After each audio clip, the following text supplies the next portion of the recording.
Just the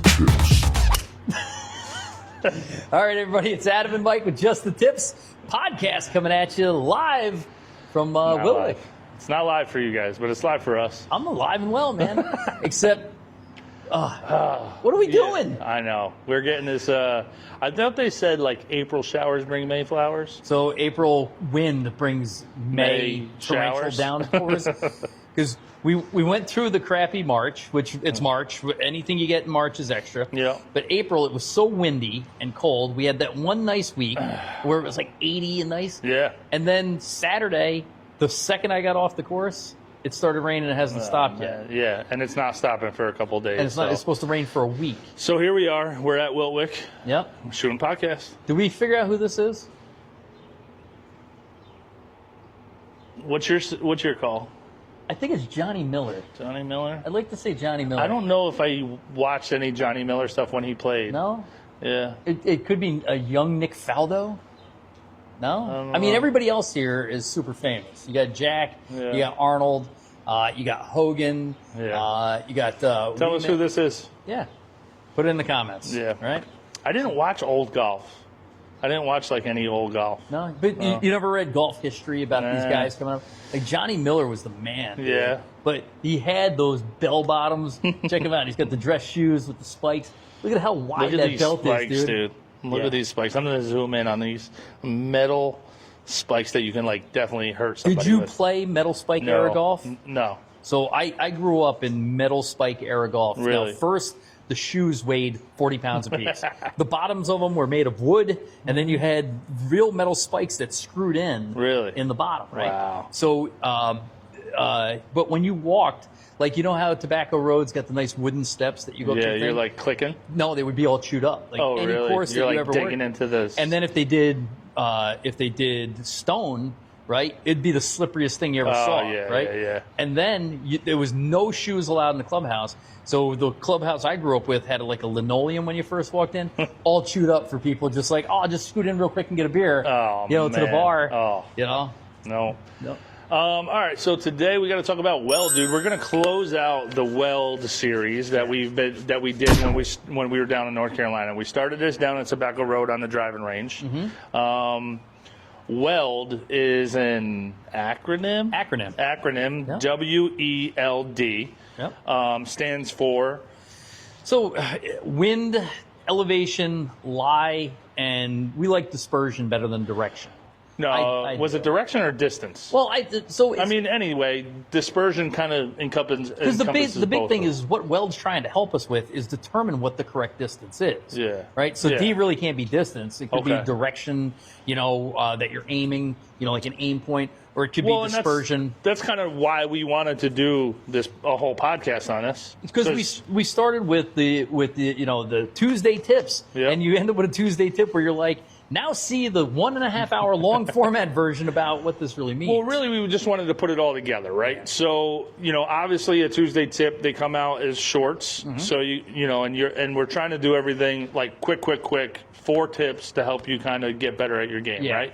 Something you can remember. Mrs. Paddock's always like, I remember those 4 tips. So we want to kind of branch off of that a little bit. So here's the thing is I'm so lucky. Recently, we've run into a lot of beginner golfers who are trusting you and me with their swing, with their development, you too, but bringing them onto the course. They feel good. They feel comfortable with us. And I think we've done a little bit of a service to the golf industry. Right? I mean, I think the thing is that because we can talk to them, we talk to a few in the morning in the gym, and we talk to people here. We got kids that we've kind of helped get a little bit better. Yeah. The way that we communicate to them is just a little bit more on a beginner golfer level, I guess. I don't know. So the cool thing is we had a guy the other day, straight up beginner, never held a club before. We're not talking to him about W.E.L.D. Okay? No. And I think when you get down into where I want to break 100, right? Understanding the W.E.L.D is the difference between 103 and 93, right?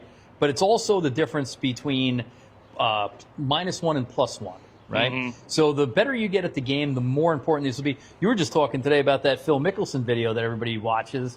The one where he's like, in the morning the ball goes 6% less far, and if it's wet, you know, and dew on the grass and rain outside, like it's a whole different. Right. Now he you know, I mean, I'm sure his acronym is probably 14 letters long. You know what I mean? So. Well, I got a chance to play at Westchester Country Club with a former tour pro. And we had good caddies. They were nice guys, but they were resort caddies, for lack of a better term.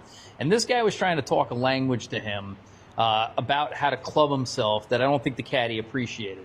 Whereas when I have Rybo, who is a tour caddy, and he's talking to me, you know, the low, a low handicap golfer, I still don't understand everything he's talking about. He's got a little bit more advanced language. Yeah. But either way, it's all around this concept of W.E.L.D. Which, hang on. Yeah. We're going to do another podcast about all of that stuff. So, by the way, we should, because I just watched the video about other things about caddies, like how different ways to work with caddies or treat caddies or tip caddies or ask the right questions of caddies. So we can do a whole thing on that. But, so back to W.E.L.D. All right. For me, W.E.L.D.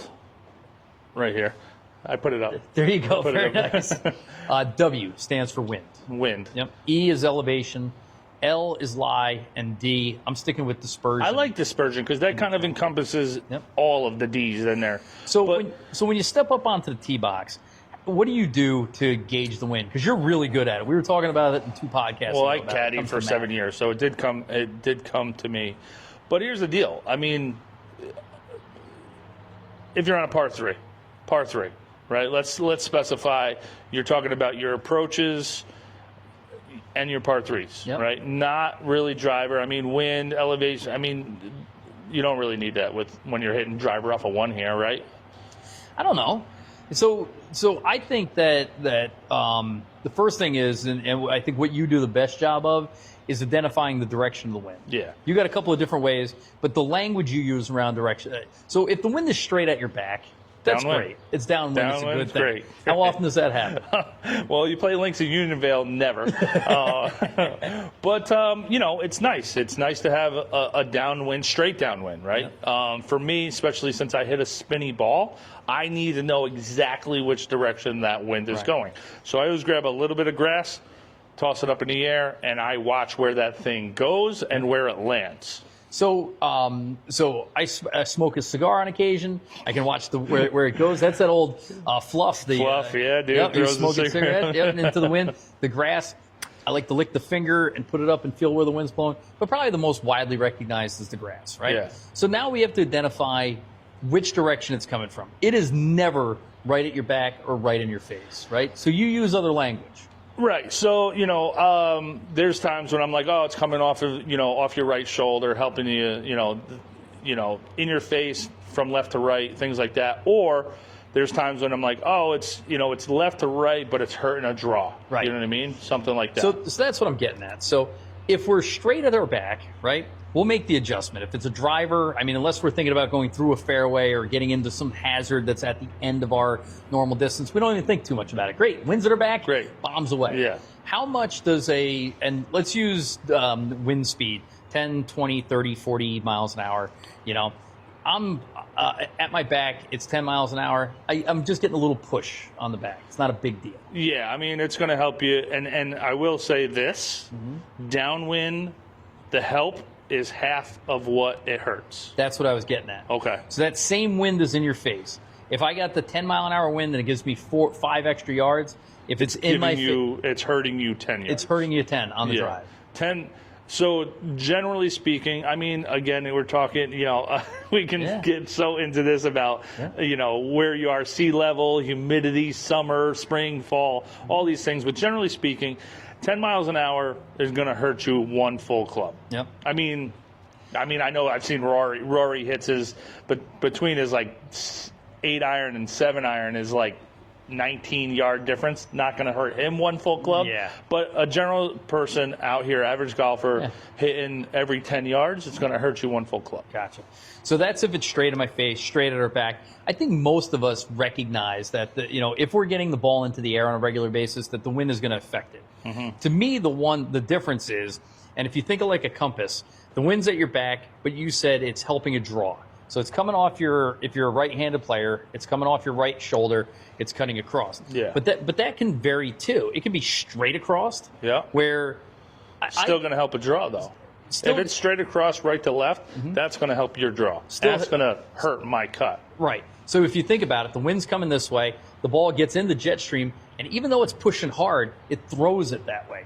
If you're hitting a cut into a draw wind, if it's hurting a cut is the other way you say it. Right. So the way I look at that is if it's coming this way and you're hitting the ball this way, they're going to meet, and then they're just going to kind of stall each other out. So it's not going to go the full distance that you normally hit your 7-iron. You hear the tour pros or the commentators talk about the ball ballooning. Yeah. Right? Where if you hit a draw into a draw wind, it stays at about the same level. But you hit a cut into a draw wind, it rides up that spin and goes higher, shorter, and it can go significantly shorter, right?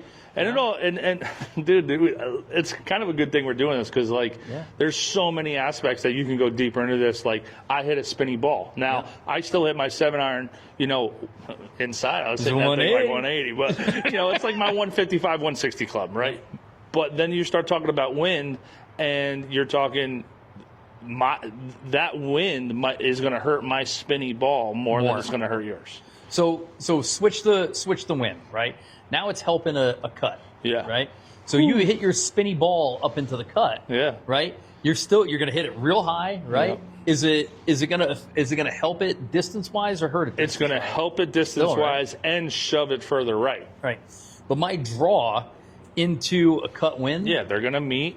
And that's going to kind of soften it, so it's going to land soft. You'll still probably get most of the distance out of it. Maybe just drop it because your ball's not spinning as much. You know what I mean? It's spinning into the wind as opposed to riding it up. Yeah, exactly. All right. Yeah, dude. It can get so in depth, but that's where you can save a stroke. Yeah. You know what I mean? If you really just kind of like, hey, let me just take an extra second, throw some grass up. All right, I normally hit a draw. That's saving you a stroke. So you said not being in that bunker on 5, right? You know what I mean? And that's now we're talking E, L, and D. Yep. So still talking about the wind, right? So the other thing you can do is you can hit wind cheaters, right? You can hit lower shots that get affected less by the wind. Yeah. Right. So my biggest problem, and I think one of the reasons I don't play well in the wind, is I try and overpower it. I'll just swing Dude, I've harder. Seen you bench. Yeah, I got a ways to go before Mother Nature gives me a problem.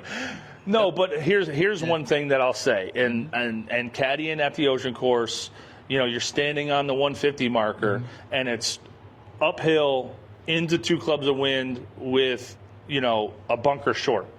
And you tell the guy it's 150 playing 175. Yep. Playing 175. So you have two choices. You can hit, your 175 club and just hit it up there, and just hit a normal 175, right? Now, obviously, if you're on and I'm in my mind, I'm thinking number 11 at the ocean course, right? Yep. Now, by then you'd know the guy's game, so you'd maybe if he hits a cut and it's it's hurting a cut, you just say a little bit more, 180. Yep. But that means take your 180 club and hit it normal. Yep. That doesn't mean take your 180 club and try to hit the wind cheater. So you and I ran into this issue in the herd again. I think it was last year or the year before. Last day, final round of the Ulster County Men's Championship. We're on number 12. And I've got 120 into a pretty stiff wind, and you're 120 playing 140. And I took my 140 club and I knocked it down. I pumped it over the green. Don't do that. Yep. Don't do that. Yeah. So you can do that with your 120 club. Yeah. You can take your 120, try to punch her through the wind, try to maybe hit it 125, but under the wind. So now it's going to land soft. Don't do it with your 140 club. So for those of you guys who tune in to just the tips for the tips, I had a good playing pro help me with my driver in the wind. It was literally teeing it up about a half-inch lower, which looks extreme, especially when you have a quarter of the ball normally above the head. When you get it to where it's just down into the face, like 2 inches back in the stance, and then this swing that instead of this big loopy swing, it's straight up and straight down. Yeah. And you smack this thing straight like a bullet. You probably take 20% off your distance, but you eliminate the ball doing anything with the wind. Yeah. Yeah. until you push it, and then you just block it dead into the till you forget to get your face square. Exactly. But I really enjoyed the fact that if you go to the range and you can practice that wind cheater, and there is nothing better than a range session. By the way, when you're practicing at the range and you get there and you get a stiff breeze in your face, thank the golf gods for that. Yeah. Because it's exaggerating what your ball's doing. Hitting downwind on a range is pointless. Yeah. Right? Like, oh, cool. I just hit my pitching wedge 160. Yeah. Who cares? Yep. I mean, obviously, make note of that, right? Like, say, oh, there's a good 20-mile-an-hour wind up there. It's helping my pitching wedge 20 yards, something like that. But if it's in the face when you're on a range, really make note, like, hey, my pitching wedge is only going 110.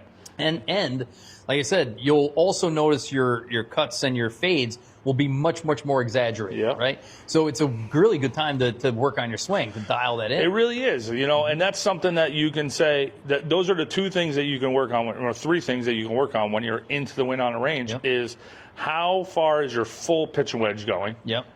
Or any club, and try to hit a knockdown under the wind and see how far that goes. Yeah. And then also kind of take into account how much right and left it's going. So Just the Tips recently acquired a Rapsodo, a mobile launch monitor for the range. That thing's pretty handy on the range because you're hitting a ball that goes 15% less far on purpose, right? What do you mean? The range balls here are they're reduced distance balls, and a lot of ranges do that. But it doesn't take into account for that. The Rapsodo doesn't. And the wind could be in your face. And it doesn't take into consideration the wind. So you swing, you get the real distance that ball should have went. Yeah. Right? But if you're hitting into the wind, right, and you're like, oh, I just hit the ball 150, and I see it drop down 135, you're like, wow, that pressure is a 15-mile-an-hour wind. Yep. That's one of the things about the mobile launch monitors that you don't get with the sterile in-simulator launch monitors. Right. You get that real-world feedback. Yep. All right. So let's move over. So wind affects the ball. Just real quick, how's the wind affect the ball on the putting green? You need to have significant wind to start reading putts for the wind, and you also need to have fast greens. A combination of that is going to make a big difference. Yeah. We were at Shaker Ridge, and you either have to pump it through the wind and hope for the best, or you got to play for it. You got to play the wind, man. But I mean, I would say nothing less than. Again, depends on green speed, but around on an average course, nothing less than a 3-club wind. You don't have to really read. Yeah. Maybe into the wind. My biggest thing is concentrating over a putt when the wind is blowing. I feel myself wobbling. Yeah. So a little bit stronger base. So anything that you feel the wind like moving you is going to move a ball. All right. Yeah, it's true too. Right? All right, so let's move on to elevation, right? So this one's tricky. I need a dry erase board to show elevation. Yeah, let's flip this thing around. Exactly. No, so here's the thing, right? So elevation changes are mostly going to be either higher than where you're standing or lower than where you're standing, right? Is there more? I'm sure there's multiple. There probably is. Right? Well. So when we're talking elevation in this, we're talking about that. We're not talking about playing in Colorado versus playing in Myrtle Beach. No, but that's not what we're talking about. We're talking about elevation change, right? So here's the trick. For those of you who are familiar with Twofskill, their famous first hole, okay? Yeah. It's probably a 75-foot drop from your approach shot to the green, right? But on the first hole. On the very first hole. Yeah. So if you lay back and you're at the 150-yard marker, and you hit your 150-yard club, it stays in the air longer. It's going to travel 70 feet downhill. It'll go almost 200 yards. Yeah, so that arc is just going to continue going, right? And you're going to fly the green. So take that same shot, but now make it 100 yards, right? The ball is going higher. It's going to go farther, but not 50 extra yards. It might go 8 extra yards at 100 feet, right? So that's the trick. Now, same thing when you're going uphill. Twofskill's another You're great. You're going to be good at math. So whatever subject of math that was, geometry, I don't know. I think it's geometry. Yeah. This is that parabolas. thing, like, man, when they were like, oh, there's a ladder, and at noon the shadow's here, and at 5 the shadow's here. What's the other distance? I think it's just parabolas. I don't know what a parabola is. I think you're making it worse. That's why you suck at elevation. Yeah, I'm telling you. So Rondell Country Club used to have a finishing hole that was straight up the side of this hill, right? And everybody's just like, add 2 clubs, add 2 clubs. But big hitters would get up close to that, and same thing. If you're hitting straight up, I'll put you back at the 150, right? Now you're hitting normally you're 7-iron to 150, but now you 2 clubs, you got to hit 5-iron. And not for nothing, but now this thing is hitting that's into because the ground is going to get in the way of finishing your arc. Right. Right? That's all. That's a parabola. But parabola? Parabola. I think it's a parabola. I think so. I don't know.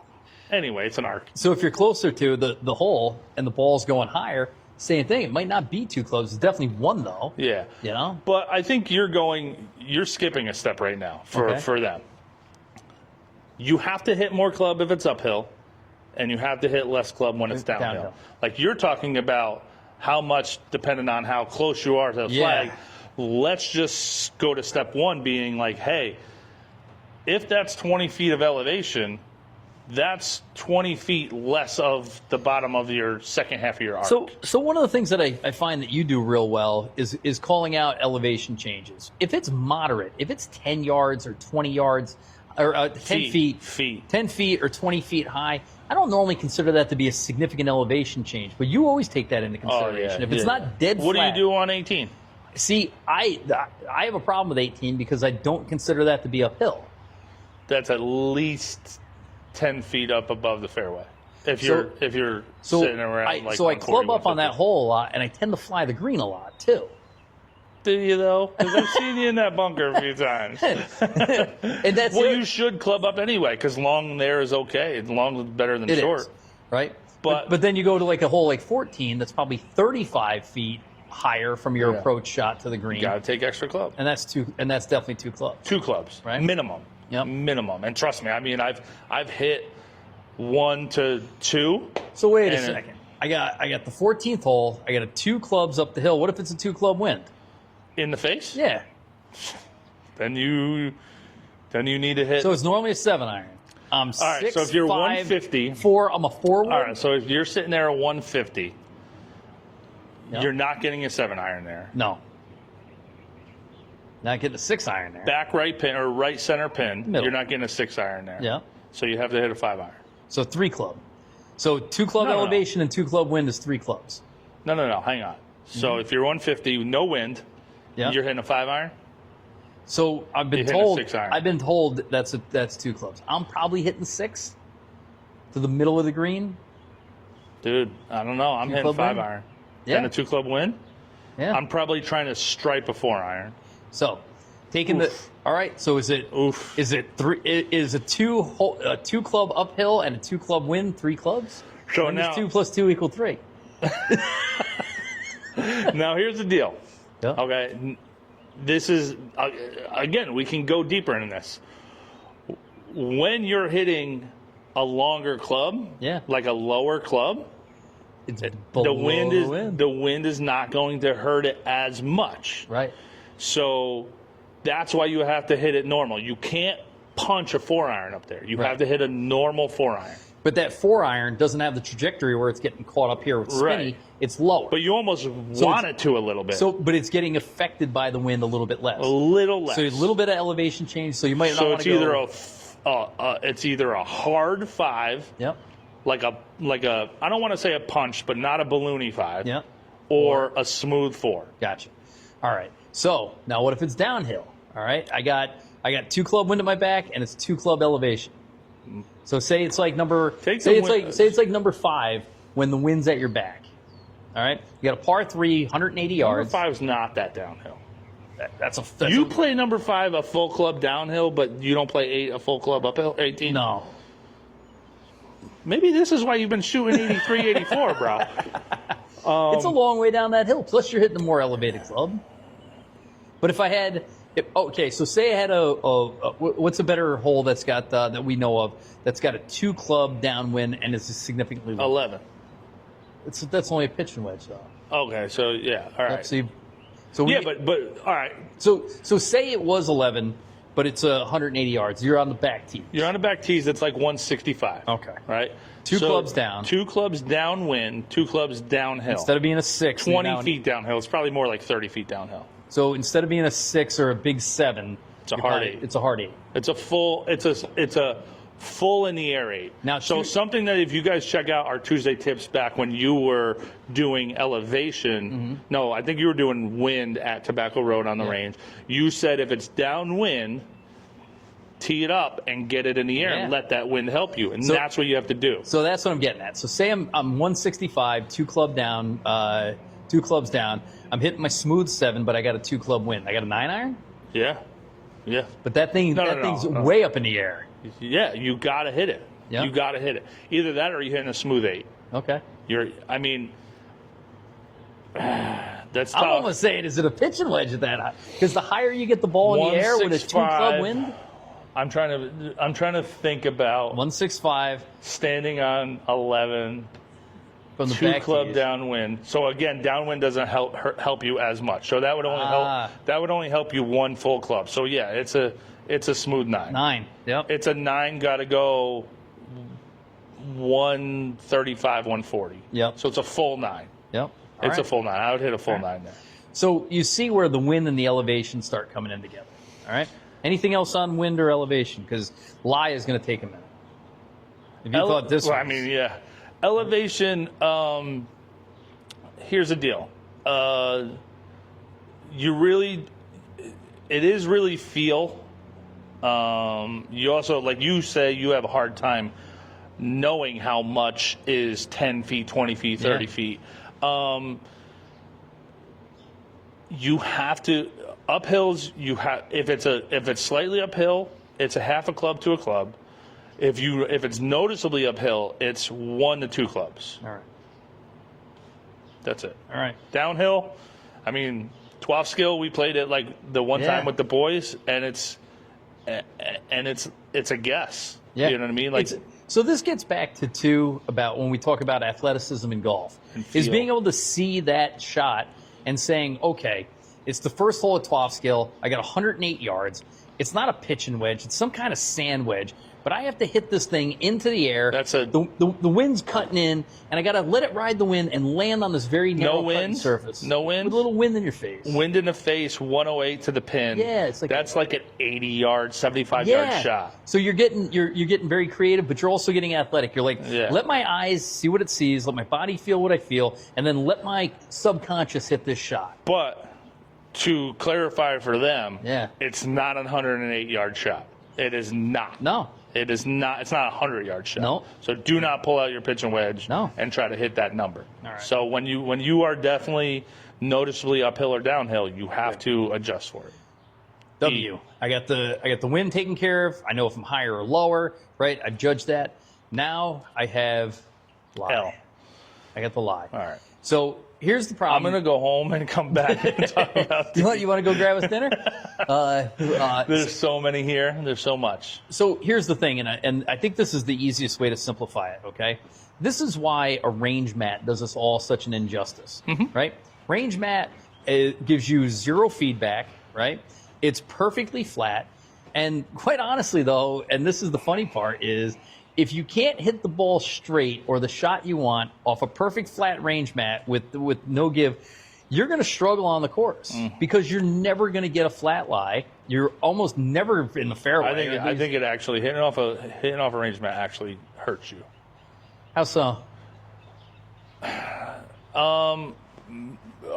of what you're saying, and secondly, if you are chunking a ball, that ball actually, if you hit the mat back here and the ball is here, you're actually bouncing off the mat. The ball actually elevates a little bit, and then you hit it, and you think you just hit the best shot. So I've seen that slow motion video where those of us who catch behind the ball, the mat doesn't give us the right response. And you just bounce off the mat. So good for warm-up, good for basic information. Like I want to know if I'm hitting the draw or cut today.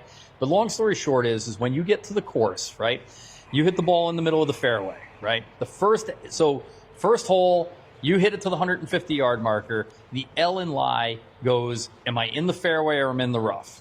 I'm in the fairway. how is this lie in the fairway? I'm in a divot.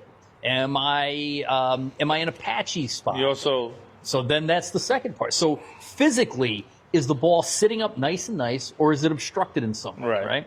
Secondly, then, you have 4 different ways it could go. Is it left to right, right to left, front to back, back to front? Is it down? Is it left to right and downhill? Yeah. So you think about this. If you had the hitting mat and there was a pool ball in the middle of it, right? And you could tilt that mat any way you want around that pool ball, right? So depending on which way it's laying is which way the ball is going to be influenced. So to keep it simple, and we did, if you're a right-handed player and it's tilted like this and the ball is below your feet, it's going to have a tendency to go right. If it's the other way, it's going to have a tendency to go left. Now, if you're a cut player and you have a draw lie, it doesn't mean you're going to hit a draw necessarily. It could mean your cut is lessened. It's just going to cut less. It could. Or if it's a baby fade, you're a baby fade guy, it could straighten it out or even turn it into a bit of a draw. Yeah. Now, same thing. Tilt this thing forward. It's tilted forward. Your club is now de-lofted. So you might want to take less club. It goes the other way. It's more lofted. It's back this way. It could go off right with more loft, and now you got the wind coming into you, and you're a cut. So the next thing you know, you hit your 7-iron 100 yards, and you don't know why. Yeah. Okay. And that's if you're in the fairway. But we're doing this video so that you do know why. All right. So you have all these different angles, and depending on the subtlety, right? It could be small, so it could be a small difference. Yeah. And if you're a player with a dispersion where when I'm in the simulator, I hit my 7-iron 20 yards left and 20 yards right, you're not going to notice if the ball's 2 inches below your feet. You're not there, right? Yeah. But if you're the person that at 150 yards in the simulator can throw a blanket down and hit the ball on it, then you're going to notice the subtle ones. But everybody's going to notice the big ones. You know, the ones that are dramatic. Yeah. Those are going to affect you. Now, here's the deal. Now, again, we're talking to you guys about this. What that means is don't change your swing. So just like we were talking about with the wind, is don't try to hit a different shot or out-muscle Mother Nature or anything like that. If the ball is, you know, a few inches above your feet, or we'll call it 6 inches above your feet, that doesn't mean try to hit a straight ball. Doesn't mean try to cut it back. You know, just aim right. Yeah. Just aim right. Yeah, make it easy. If it's 6 inches above your feet, like 17 is a really good example. Yeah. The approach shot on 17, you're always going to have the ball above your feet, and the green rolls away to the left. Yeah. You know you have to try and aim to the right side or the right of the green. Right edge. Because the ball is going to come 10 yards into the middle of the green, and then when it hits, now it's got left inertia, and it's going to keep going farther left. So you have to out inertia. Inertia. Now we have kinetic energy. Parabolas, inertia. Wow. All right, but he's not wrong. All right. Here's the deal. And are you done with lie yet or no? I'm not done with lie yet. I'm done with lie from the fairway. Let me just I have other D real quick. Okay, you can give me the D. Is when you aim right on a ball that is above your feet, and you aim 10 yards right? Say it. If you hit a straight ball, it's still okay. Yeah. If you aim at the pin and you pull it 10 yards, you're going to be off the green and down into the crowd. So your dispersion in a neutral environment, simulator off a mat, is, say, a 15-yard circle, right? So you put yourself on grass in windy conditions, you're going to elongate that. Then you're moving that circle to where you're most likely to hit it. So again, 17, you're going to move it to the edge, right? But because you're on a side hill, that thing's going to get a little bit bigger like this. And look at where the dispersion is, right? I said you were here, now you're here. But quite honestly, it's cheated this way because of the right to left, right? Every once in a while, you will get one that just shoots out to the right and cuts off a dead pull lie. Yeah. That's part of dispersion. Yep. You have to understand that. You know? All right, we can go back to lie. Go back because you want to go into the rough. Want to go into other conditions. We just talked about what happens when you're in perfect conditions, all right? Now get me in the first cut, okay? Some places have a first cut of rough. It's not too bad. If the ball's laying up on it nicely, how do you think that affects the ball? If it's sitting up, yeah, it's going to jump. little bit. Yeah, it's just going to jump. I actually love first cut. Me too. I love first cut. I love first cut better than fairway. Yep. Me too. Because if you depending on what club I have in my hand. Yeah, if you just have that little, if you got a 1/4 inch at the fairway and a 1/2 inch at the first cut, that's sexy. It's sitting up perfect, man. So, like I said, so rarely will it be sitting down. You'll probably get a little more distance, a little more spin, a little higher shot. So take that into consideration in the wind, right? But it's a little bit, right? It's not going to affect it that much. Get off into our U.S. Open 6-inch rough. 6-inch rough. Lie. Any rough. There's 3 different types of lies that you can have in the heavy rough. You can have buried, where it's like you walked past the ball and couldn't find it. Unless you step on it, you don't know where it is. It is down in the ganoush. You are hacking out with anything above a 7-iron. So we'll talk about what to do in a second, but here are the 3. So you got buried, you got regular everyday run-of-the-mill lie, and then you got flyer lie. Okay, flyer lie is when it's actually sitting up, and maybe it was like a little cradle. It was in the truss tree, right? And it lands, and it's up above the ground. It's almost teed up, right? So each one of these now, in addition to left, right, front, and back, and wind and elevation has a different way that you have to deal with the ball. So you were saying, I'm down in the cabbage, right? Yeah. How many people have you seen? You can't even see the ball. The grass is up. And they got a 3-wood in their hand. They got a 3-wood in their hand. They're ready to. You can't get the club face on there, right? There's no reason. You're just not getting to the green, right? So what's the first thing that happens, right? If I'm cutting through there, the club is de-lofting, right? The grass is literally grabbing the club and shutting it closed. And it's going to mess with the face as well. It's going to get tangled. And I'm one where, for whatever reason, out of the rough, the club face shuts down. And I overspin the ball and I hit these flappy little hooks. What do you do out of the heavy rough when you make your bad miss? Some people grab it open. I don't know. I haven't been in a rough in I know. No, I'm just kidding. That new driver. It really depends. It depends on so much, like we were just talking about, like this and that. I will say my normal, if it gets tangled, it's shooting out to the right. Okay. So the big thing, like Mike was saying, the adjustment you make is I'm not hitting anything maybe more than a 6-iron, more likely a 7-iron, and the higher my handicap, really the higher that club should be. That's a great thing to say there. So if I'm a 20, grab a 9-iron. Grab your 20 wedge. Put it in the back of your stance and hack that thing out of there, right? You're really just trying to do the paddock chunk and run on that thing. You're just getting it out and back into play. Yep. Because so much grass is going to be between the ball and the club face. Yeah. The ball is just going to do whatever it's going to do. You have no control over it. Yeah, exactly. How's that? How many yards are going to come off of that ball? Like all of them. All the yards. So if you normally if you're a 20 handicap and you hit your 9-iron 100 yards, how far is this thing going? 25 yards. 25, 30, maybe you catch one of that, come shooting out of there and go 70 yards. Like you said, you're not going to have control of it. Your job is not to get it to the green. Your job is to get it out of the rough and back into a place where you can play it. Your main goal, just like being in a bunker, is to get out on the first swing. Yep. That's it. So get it out of the rough and into the fairway. Yep. So we go to medium rough or medium lie, right? To me, I don't do a lot of calculations. I know the ball is not going to spin as well. So what's going to happen is it's probably going to go a little bit shorter, but when it lands, it's going to roll a little bit farther because it kind of knuckleballs out of it. Yeah, but I don't think it's still not going to total up to the amount that you normally hit that club. No, but I would say, so if I'm hitting an 8-iron, I normally hit an 8-iron 145. I'm going to hit it to the lighter side of that, 137, 140, total, including rollout. Including rollout. It's going to But that's why you have to take into consideration, what if there's a trap? What if there's water? Yeah. What if it's one of those with an elevated green and you're hitting into the face? Yeah. Right? Yeah. Wow, you just added more letters to our will. Oh, geez, dude. Here's the deal. Your 8-iron from 145 is clean. You're lucky to carry that 100 yards. If you can carry that 100 yards and then roll out the rest of 30 yards, do the calculations, right?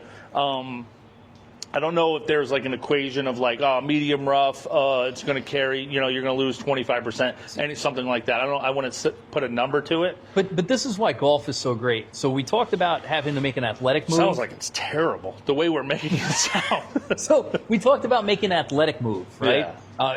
Eye-hand coordination. We talked about working the numbers, the math-wise. I think this, when you're in the rough, it's really an art form. Because you have so much information all at once. It is luck. Well, what's luck, right? So you have all these variables. Watch, and again, luck is the definition of luck is preparation, is where opportunity meets preparation. Right? Yeah, but now here's the deal, right? Mm-hmm. Like we can't put a number on medium rough. You can't put a number on long rough or short rough or flyer lies. Here's the deal. If I'm standing at 150 in medium rough, decent lie, not a flyer lie, not buried, I'm probably still going to hit my one. I'm just thinking on one in general. I'm still going to hit my 7-iron. Yep. And if I catch it and it jumps, great. I'm not long, right? Yep. If it doesn't and it runs up to 25 yards short, I'm totally fine with that. Yeah. Right? Now, if I take a 6-iron and I catch it and it flies the green, I'm pissed. There's OB back there, and you're over the green. Yeah. So let's go to the flyer lie, because the flyer lie is the most misunderstood of all the lies, right? Yeah. I'm in thick rough. The ball is sitting up. I can read the Titleist, right? But I can't put my hand underneath it to check it out. But it is literally sitting off the ground. It is sitting on the grass, right? Yeah, so the grass is 4 inches. Yep. Right? And it's sitting there perfectly. Yeah. So there's 2.5 inches of air underneath it. So the trick to it is to know that and to hit it like it's on a tee. How many people have you ever seen somebody swing right underneath the ball and the ball's just laying in the divot? Yeah, I know a guy. His name's Mike Romano. And you take this massive divot and you look and go, where the ball? And the ball's laying in the. But it's a divot. It's not dirt. It's just all grass. Yep. It's all just. So now there's grass this high except for your divot, right? Yeah. The great thing though is if you know to play this like a tee shot, like it's on a 2-inch tee, right? You'll hit the ball like it's on a tee. It'll go farther than your normal shot. This thing will fly out of there. But you can't go under it. No. And you can't take more club. You can't take more club, right? And you got to be careful that it doesn't roll up the face. That's the scary one. You hit the flyer lie. How are we not saying golf is luck?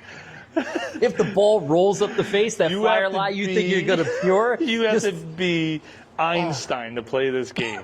It rolls up the face. It goes way too high. It goes way too short. And if the wind's in your face, you just hit this flyer lie 25% of the way to the hole. Don't play this game. Don't play this game. You want to talk about pine straw, sand, water, mud? No, they don't want to hear that. We're trying to grow the game. Okay, we got to talk about dispersion. But I think that's the beautiful thing. So I stood in the wind. I've discovered where the wind's going. I've noticed my elevation. I've inspected my lie. But now, just like we were saying before about the D, in a microcosm, your dispersion is X. It's not a circle, though. You said it was a circle. You're it's right. An oval. It's always It's a tilted oval. Yep. And the reason being, if you're a right-hander, now, I don't know if this screen is flipped or not, whatever. But if you're a right-hander, your misses on the right side of your target are going to be shorter. Yep. And your misses on the left side of your target are going to be longer. Yep. So it's not a circle. It's an elongated oval. If you're a lefty, right, it's going to be the opposite. Yeah. It's your shots to the right are going to be longer. Your shots to the left are going to be shorter, right? So take that in a microcosm, and we know that. You can go in the simulator, hit 1,000 shots. TrackMan does a really good job showing dispersion with the big circles, and you can set them all up, all right? But get your circles. Ovals. Now get your ovals out there and add all these variables to it. Add the wind variable. Add the lie variable. Add the elevation variable, right? And your job really is to take that dispersion, that oval you've created, and move it away from all the bad stuff, if you can. Yeah. Right? No, you can. Well, what about 17 of TPC Sawgrass? Oh, okay. Where are you putting your dispersion? Well, a well-designed hole will make that harder. Yep. Right? 12 at Augusta. Yep. Right? Yeah, it's a perfect example. Lefties play that hole better than righties. Yep. Because the green because the green fits their dispersion oval better. Yep. Right-handed ovals are this way, so your miss is here. That's why on Sunday at Augusta, all the righties they're just missing long left. Yep. All right. Yep. Because you got that Sunday pin short right. TPC Sawgrass is a well-designed hole, but if you see a lot of short misses right and long misses left. Yep. Yep. You got so go to your first hole wherever you are in America, or you know, our friends in the UK, or our friends all over the world. Think about your first hole. Now think about the trouble that they designed around this hole. Where are the bunkers? Where's the water? Where's the out of bounds? Or isn't there anything, right? And then ask yourself, if everything was equal, where would your dispersion be? Now move the pin, right? You were talking the other day. Don't worry about the pin. You were talking the other day about the middle of the green never moves. Center of the green don't move. Right. Right. So depending on, you know, more variables, but we won't talk about that. Just a general first green, no undulation, whatever. If you went at the center of the pin or center of the green, you took your oval, your misses short right or your misses long left, move that so that you're not going into trouble. So you're not in the water, you're not in the sand. I do this to myself constantly on our first hole. There's one trap that's short right of the green, but the lie is uphill and side hill, and if you have wind coming at your face, I hit a draw, right? But the shot shape from the lie and the wind pushes a cut. And if I miss and I hit the ball straight, it now turns into a short, sloppy fade right into that trap. And then the miss is long left over the back of the green into a taco green. Into a taco green, downhill, where the carts go, where the carts drive. That's what I will say this. Being in a bunker is your best miss. I mean, obviously, short in front is the best. On the fringe but in the front. in that bunker, short right is better than long left. So move your dispersion. Move your dispersion. Do not be long left. So your center of your dispersion circle should be right center of the green. At the fringe at the worst, you know? So you need information. Like I said, this isn't for the player that just picked up a golf club today and said, you know, I can't hurt my brain. I can't get the ball in the air.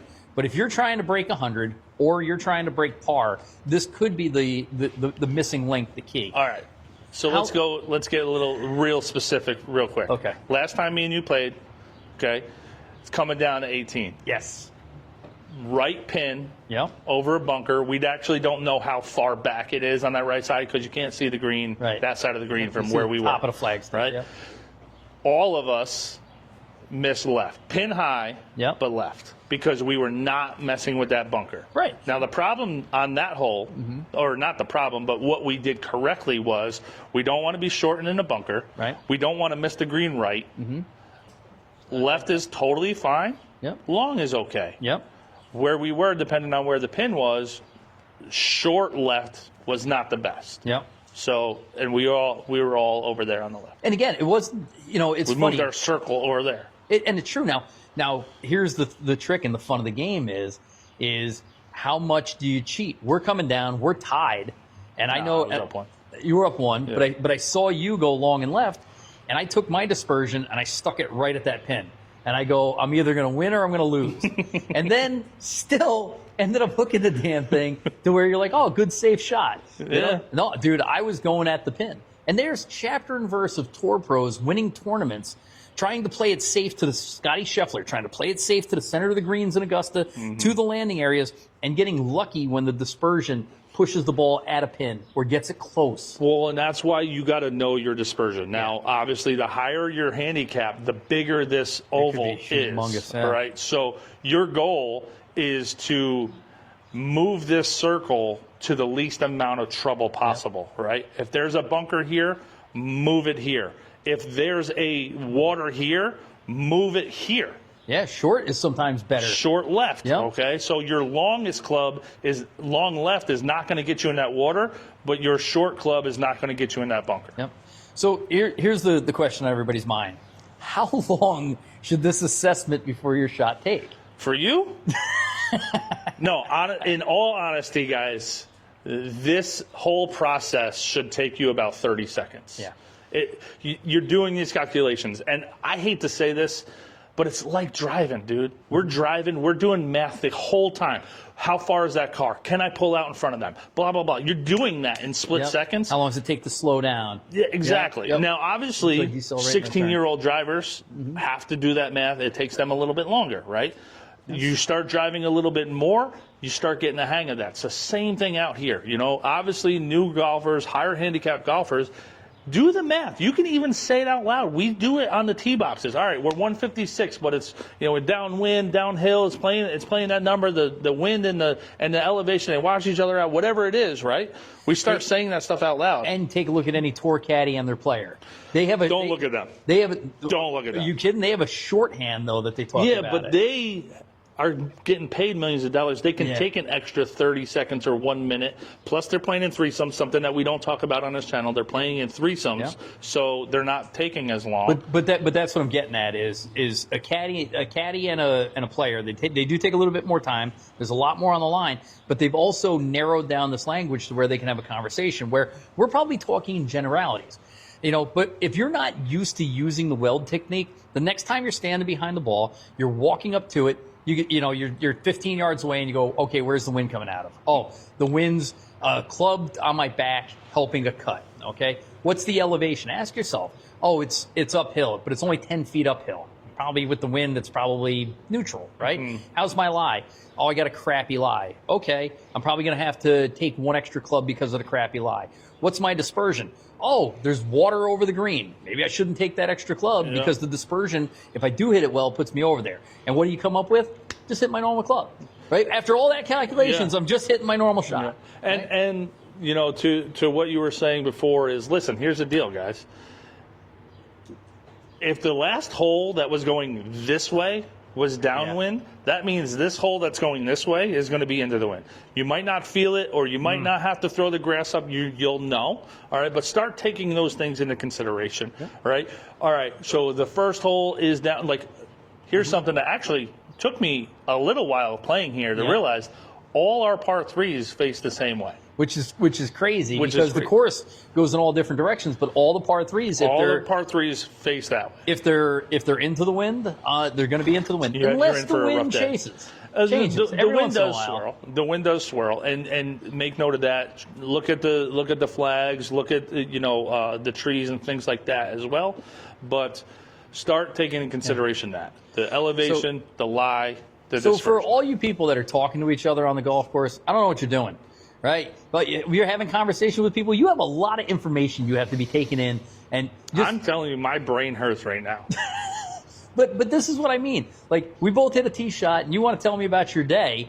That's great. I'm seriously interested for until I get within about 20 yards. 20 yards of my ball, and then I don't want to talk to you. I don't want to hear anything about what you're doing. You can finish the story on the next hole. I'll remember where we left off, but I got work to do here. So your wife and I played last week, and she was like, I play so much better when I play with you. Yeah. And like the guy, I was like, that's because you guys are always chit-chatting. Dude, she hit a ball. We played a family scramble on Saturday, and we were in contention. And she was doing her practice swings and was still having a conversation with Madison, right? And I go, what are you doing? Did you yell at all that entire day? Did you yell? No, but they got me pinned. They say, by hole number 6, I'm no longer having fun. I'm trying to win. And they go, the tone starts to change from, all right, everybody, nice job, to, whoop, you got to be kidding me. I wanted to play in that with you guys just so I could witness. I should have just came out. They say it's the 6th hole where it stops like, all right, everybody. I saw you in league last year, and I was like, what is this guy doing? I'm managing. But here's the deal. Okay. You should, all of the chit-chatty, walking over to the ball, like, I'm not going to walk over to your ball with you. No. I'm never going to do that. No. You see it out here a lot. You see two carts and a guy walking, and they're all standing around one dude's ball. You have too much stuff to do between your shots to go do any of that thing. There are really good people out here, and I'm sure all over the place, that are very good at being social golfers and good golfers at the same time. They pick their places to tell the right length story. It's almost an art form. right? Like I was out here with the governor one day, and he just got back from Italy, and he was excited to tell me about Italy. It took 18 holes. So here's the deal. Here's something that you guys got to be careful about as you get better at golf. Is there's certain people that are good at that, and they know you're not good at it, and they're messing with you. Oh, you think so? Oh yeah. Really? Oh yeah. I like having conversations out there until I don't. There is certain people that know that they're fine with telling the story. And it messes with you. And either they know it or they don't care. I find that there's stories to tell on the course that are golf course linked stories. You tell stories all the time. I like talking to people. I know you do. I enjoy it. I know. That's why we do this podcast. I know. An hour uninterrupted talking, and then I come back and listen to myself. All right. So listen, you guys got to understand. You guys understand. Hopefully, you have some sort of concept of what WELD is. Do you understand what we're talking about? Buy your shirt. Is this a beautiful mind? Is this two insane people talking at a camera? Nobody's gonna watch it. And like four people understand it, and like the other 7 billion people don't. It's like two guys just rambling about nothing. Like every golfer out there is like, that's not what I do. That is not how you think of Johnny Miller. Is that the way you're supposed to be thinking about golf? Man. Well, everybody else is like, just take a quick look and hit the ball. Let's get going. We're sorry. We're sorry we made you guys sit through that. Just do your thing. Thank the sponsors. Shout out to Mike over at MyMedicareNY.com. That's MyMedicareNY.com for your consultation if you're 65 or about to be 65 to help you with your navigation of the Medicare system. All our sponsors just dropped us. They did. These guys are idiots.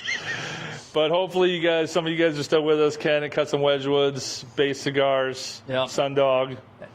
Golf League, go to the site, buy your shirt. Shirt. You're wearing it right now. I am. Let me bust out Mike's got the Cobra. The Cobra. Shout out for the spring swingers of you guys that bought it. The Alpine edition. I know the Alpine hat was out, right? Yes. Hat, spring swing hat out. My mic's on my shirt. Oh. I don't think it was on this whole podcast anyway. Spring swing. Yep. Hat. Alpine hat. Cobra shirt. And the Lucky Clover. Yep. Buy your shirt. Yeah, buy your shirt. Buy Puddle's shirt. Aimbox, by the way. We got to talk to him. Okay. I got a question. Yeah? Yeah. All right. If you hit one of the antenna. Yep. What are those? Alignment sticks? Alignment. If you hit it. Alignment aids. I would think that they're designed to give way so you don't hurt yourself. And I think you'd go to Radio Shack to buy a replacement. All right, Radio Shack, hook us up. You get that and some D batteries? Yeah. Remote control car? Swing by Blockbuster. All right, guys, I'm Mike. I'm Adam. Just the tips. Just the tips.